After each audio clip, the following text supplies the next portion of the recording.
युग पुरुष प्रातस्मरणीय परम पूज्य परमानंद जी महाराज, पूज्य अविचलदास जी महाराज,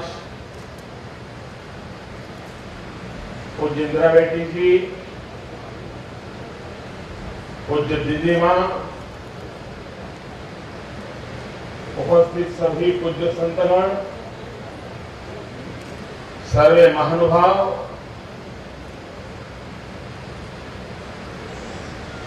અને વિશાળ સંખ્યામાં પધારે વાલા ભાઈઓ અને બહેનો,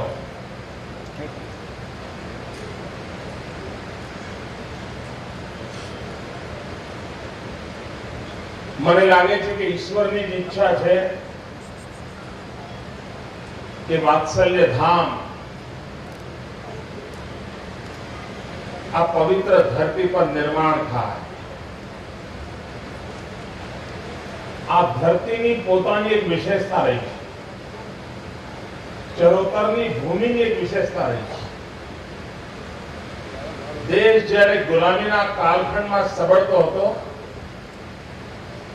ત્યારે સંત શક્તિનું જાગરણ, સંત શક્તિનો ઉદય અને સંત શક્તિના સામર્થ્યનું દર્શન સમગ્ર હિન્દુસ્તાને આ ધરતી પરથી કર્યું છે।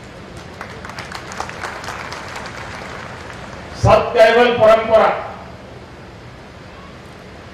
જેનું પ્રતિનિધિત્વ પૂજ્ય અવિચલજી महाराज કરે છે, 250 વર્ષ પહેલા આ જ ધરતીમાંથી એક નવ પ્રકાશ લઈને આવ્યો। પૂજ્ય સંતરામ महाराज जय महाराज કહેતાની સાથે સેવાના યજ્ઞની અનુભૂતિ થાય। અબાલ વૃદ્ધ ભૂખ્યો તરસ્યો કોઈ પણ આજે પણ સંતરામ મહારાજની ધરતી પર જાય તેની બધી આશા આકાંક્ષાઓની પૂર્તિ માટેની વ્યવસ્થા છે। આ ભૂમિ જ્યાં ભગવાન સ્વામિનારાયણ વડતાલની ભૂમિ આજે પણ પ્રેરણાનું કારણ છે। એક જ ભૂમિ પર એક જ સમય એક જ કાલખંડમાં આખું વટવૃક્ષ જે આજે 200 વર્ષ પછી પણ જ્ઞાન પ્રેમી, અધ્યાત્મ પ્રેમી, સમાજ સેવા પ્રેમી સૌને માટે છત્રછાયાનું કામ કરે છે। એવી એ ધરતી પર વત્સલ્ય ધામનું નિર્માણ થાય એનો અર્થ એ થયો કે આ ભૂમિનો પોકાર હતો કોઈ એવા નવા સત્કાર્યનો અને એના કારણે આ સ્થિતિનું નિર્માણ થયું। युग पुरुष परमात्मा जी महाराज ना सौ पहला दर्शन करवानो ત્યારે હું સ્મરણ કરતો હતો। મારો મોટો અંદાજ 80 નો દશકો હતો। બાપુનગર ચકોડિયા મહારાજ મંદિરની અંદર ઈંટોની દિવાલની એક જગ્યા ઉપર એક નાનકડું કપડાનું છાપરું કરેલું, ત્યાં પૂજ્ય ગુરુ મહારાજ વિરાજતા હતા। અને એ વખતે હું જોતો હતો જૂન મહિનો, મે મહિનાના દિવસો હતા। સાંજે 6 પહેલા કથા કરવી શક્ય નહોતી। એવા સમયે પણ આપણે ચા ન પીવી શકીએ એવું ગરમ પાણી રોજ પીતા અને મને સેવા કરવાનો અવસર મળેલો। અને મને યાદ છે એ દિવસો હતા જ્યારે દીદીમાં વગેરે સૌ બધા નવ સંન્યાસીઓ એક મોટો સમૂહ બાપુનગરના ચકોડિયા મહાદેવના સ્થાન પર રહીને સમગ્ર બાપુનગરનો વિસ્તાર એ વખતે તો હજુ ઉભો થતો હતો, એનો વિકાસ નહોતો થયો। એમાં આધ્યાત્મિક ચેતનાનો પ્રયાસ ચાલતો। એક પરથી આજ સુધી એ અનુભૂતિ આજે પણ મને સતત પ્રેરિત કરે છે, પ્રેરણા આપતી રહે છે। અને આજે ફરી એમના ચરણોમાં આવવાનું સૌભાગ્ય મળ્યું એ મારે માટે ધન્ય ગણી છે।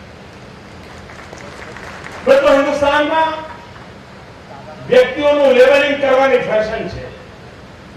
कोई पण व्यक्ति ने कोई एक समयगाळा में कोई एक रूप में जोईए अने परिणामे एना आखा व्यक्तित्व ने एक बीबा ढाल में जोवा माटेनी एक स्वाभाविक मर्यादाओ आपणे त्यां छे।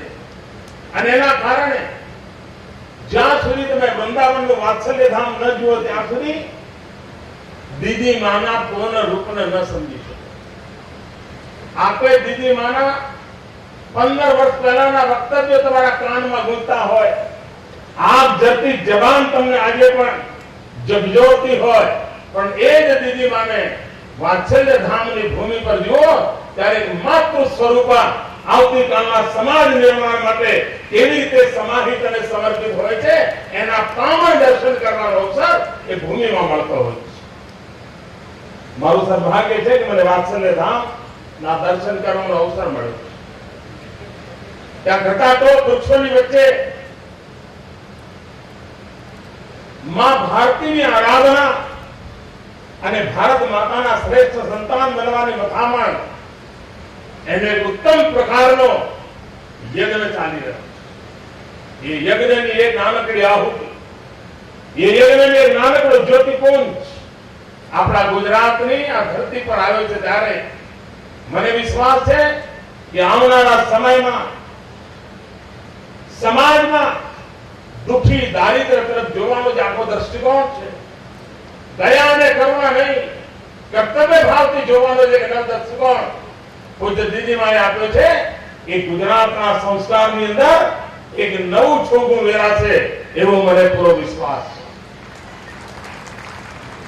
આ વર્ષ સ્વામી વિવેકાનંદજીની 150મી જયંતિનું વર્ષ છે અને આ સ્વામી વિવેકાનંદજીની 150મી જયંતિ જ્યારે ઉજવાતી હોય સમગ્ર વિશ્વમાં ત્યારે સ્વામી વિવેકાનંદજીનો મંત્ર હતો દરિદ્ર નારાયણની સેવા. સ્વામી વિવેકાનંદજીનું સ્વપ્ન હતું આ દેશનો યુવાન. સ્વામી વિવેકાનંદજીની આકાંક્ષા હતી મારી ભારત માતા જગતગુરુના સ્થાને વિરાજમાન થાય. એ સગળા સ્વપ્નોને સાકાર કરવા વાળી વાત કોઈ એક પ્રકલ્પમાં જોવા મળે તો પ્રકલ્પનું નામ છે વાત્સલ્ય ધામ. અને આ અર્થમાં આ પ્રયાસ 7 અર્થમાં સ્વામી વિવેકાનંદજીની 150મી જયંતિનો એક ઉત્તમ પ્રકારની અંજલિનો અવસર તરીકે હું વાત્સલ્ય ધામને જોઉં છું. હું પૂજ્ય દીદીમાનું ગુજરાતની ધરતી પર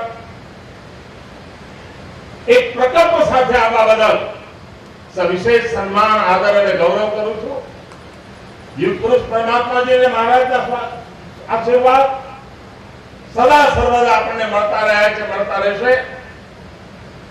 અને આવનારા દિવસોમાં 7 અર્થમાં વાત્સલ્ય ધામ સમાજની અંદર